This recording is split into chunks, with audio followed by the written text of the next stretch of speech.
What stands between you and getting everything you want in life is having to do a lot of things that you don't enjoy. Is that how you're feeling right now? If so, the rest of your life is going to be a struggle, a battle that you win sometimes and lose most of the time. But that's not how you want to live the rest of your life, is it? The good news is you don't have to. I've hacked my belief system using neurolinguistic programming, NLP, to create the life I want to live. And I've helped countless clients do it as well. That's what you're going to get in this video, a simple NLP process that will make you look ferociously disciplined to everyone else around you while you're just enjoying yourself. How is this possible? Think about it like this. If brushing your teeth took as much mental effort as going to the gym, we would all be walking around with no teeth. More on this later. What most people are suffering from isn't a lack of discipline. It's a lack of understanding about what actually creates consistency to achieve what you want. Dial this in and you will become unstoppable. The typical advice you hear about discipline, willpower, and dopamine detox won't get you there. Not even close. By the end of this video, you're going to understand discipline better than 99% of everyone else. Whenever a client tells me, I don't have enough willpower, or I just need more discipline, I always ask them this: do you brush your teeth? Of course they say yes, even if it's not true. Twice a day? Yes, they say. How long have you been doing this? I ask them. My whole life, they say, wondering where this is going. Then I ask, where did you ever get the discipline to do that? They laugh because the answer is obvious. They don't think of it as needing discipline to brush their teeth. If you had to summon discipline every time you brushed your teeth, you'd probably have no teeth left. Brushing your teeth doesn't take discipline. It takes clarity about what you want. Clean, healthy teeth for as long as you can keep them, and breath that doesn't smell like molded cheese. You're totally settled on why you brush your teeth every day, so there's no resistance. It's not negotiable. You're committed. Now that I might have created some confusion about what discipline actually is, let's take a look at the definition of discipline according to the Oxford English Dictionary. It's the practice of training people to obey rules or a code of behavior with punishment or other undesired consequences for those failing to comply. Sounds awful, doesn't it? You might be thinking, Damon, that's not what I mean by discipline. Okay, let's look at the second definition according to the Oxford English Dictionary. A branch of knowledge, typically one studied in higher education.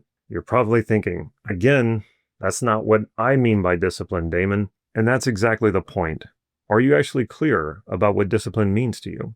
Most people aren't. They carry around a vague, fuzzy idea of what discipline is, yet still believe they need a lot more of it because lots of hustle culture gurus tell you that it's the key to success. This is where NLP becomes incredibly powerful. When you're NLP trained, you know that the words you use matter. You know the devil is always in the details. By the way, before you post in the comments that what you actually mean by discipline is self-discipline, I'll address that later in this video. The reason you feel like you're not as disciplined as you want to be is because your unconscious mind is reacting to what discipline has meant to you in the past. When I hear the word discipline, I don't think of empowered action. I think of being punished by my parents, teachers, and authority figures throughout my life. Discipline meant getting in trouble. It meant being corrected. It didn't feel good, and it definitely wasn't joyful. So why would you ever want to enjoy something that feels like punishment? You don't, and you won't, no matter how hard you try. And that's why your unconscious will resist it. It's not laziness. Part of you knows that forcing yourself through punishment doesn't lead to fulfillment. It leads to burnout. It leads to emptiness, even when you accomplish what you want. So instead of doubling down on discipline, you need to shift the frame entirely because there's only one kind of discipline that's sustainable. It's actually even enjoyable because it's not really discipline. Think about it like this. It's like being as happy as a pig in shit. Seriously, hear me out. To the pig, it isn't shit. To us, we can't understand how the pig can be happy in shit. So enjoying discipline is becoming the pig that's happy in shit. It's what the pig wants, and he's doing it, so he's happy. When you're fully aligned with what you want, you feel happy, motivated, and fulfilled even when you're doing things that suck. That's when you're able to do what others aren't willing to do to achieve the extraordinary. You're just doing your thing and enjoying it while everyone else around you marvels at how disciplined you are. They're really marveling over how you can endure doing the unenjoyable things it takes to succeed. They're marveling over how you could actually enjoy that shit, just like the pig. So instead of asking how you could enjoy being disciplined, start with asking yourself, what do I actually enjoy? Because real joy is not escapism. Joy is connection and being engaged in life. It's not sitting on a beach in a hammock trying not to think about all the work that's piling up at the office. Here's an example of what I mean. When I first started doing a vigorous style of yoga called Ashtanga 6 days a week, people kept telling me, wow, you're so disciplined. I always found this confusing. I loved doing it. I didn't do it because I had to. No one was going to punish me if I didn't. I did it because I wanted to. There was no discipline involved. And that's what most people get wrong. Instead of trying to force yourself to do things you don't like, connect with your joy first and then set goals that align with your joy. It all sounds great so far, doesn't it? But you're not quite buying this yet. There are things in life that you just don't enjoy, but need to get done, right? So what do you do then? You brush your teeth. In other words, if it's about small tasks that need to get done day to day, reconnect with why you do them to begin with. If you resist cleaning your home, connect with enjoying a clean home just like you want clean, healthy teeth and make it a habit. If that doesn't do it for you, now you have motivation to make more money to hire someone to do it for you. If you want to accomplish something new, connect with the deeper values driving you to want the accomplishment. If you're wondering how to do this, that's the process I'm going to give you. Before I do that, I haven't forgotten to address the meaning of self-discipline. I will do that right after the overview of this NLP process. And trust me, it's important. The NLP process is called well-formed outcome. It takes goal setting to the next level by creating a context around the goal that makes succeeding inevitable. I will give you an overview, but you can find the entire process step by step in the free PDF I linked in the description of this video. Also, you'll see a link to my Ultimate NLP Practitioner training. Inside the program, you'll get live practice calls hosted by coaches I've certified who will guide you through the well-formed outcome and many more NLP processes.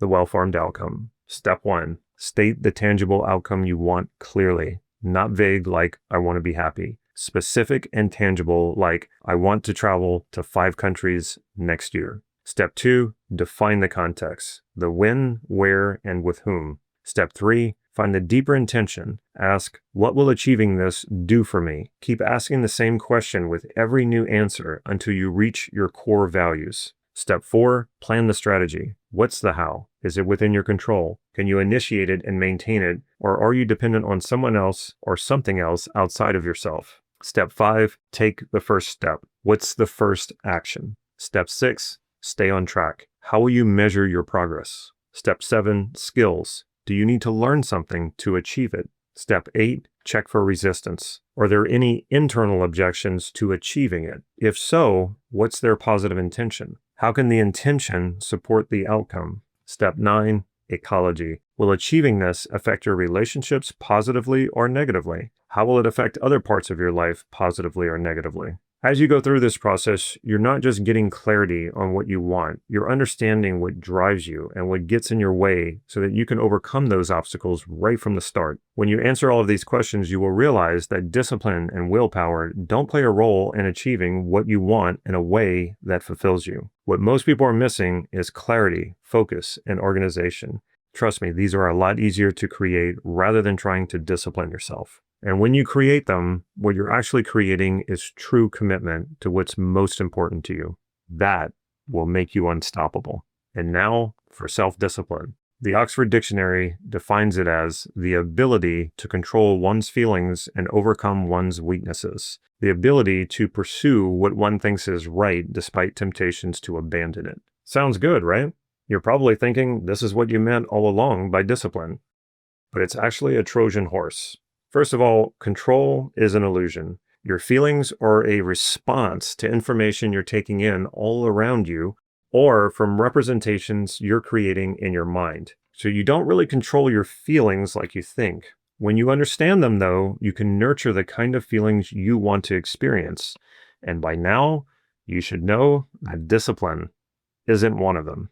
And this is where my NLP mind kicks in again. A word like self-discipline implies that there are 2 parts of you, one part doing the disciplining and one part of you receiving the disciplining. This creates internal conflict as well as engaging in a parent-child relationship within yourself. If you haven't heard of this sort of thing before, most people are suffering from it, and it keeps you from reaching your full potential. To make sure you overcome all of your internal conflicts, check out this next video on using parts integration to reinvent yourself.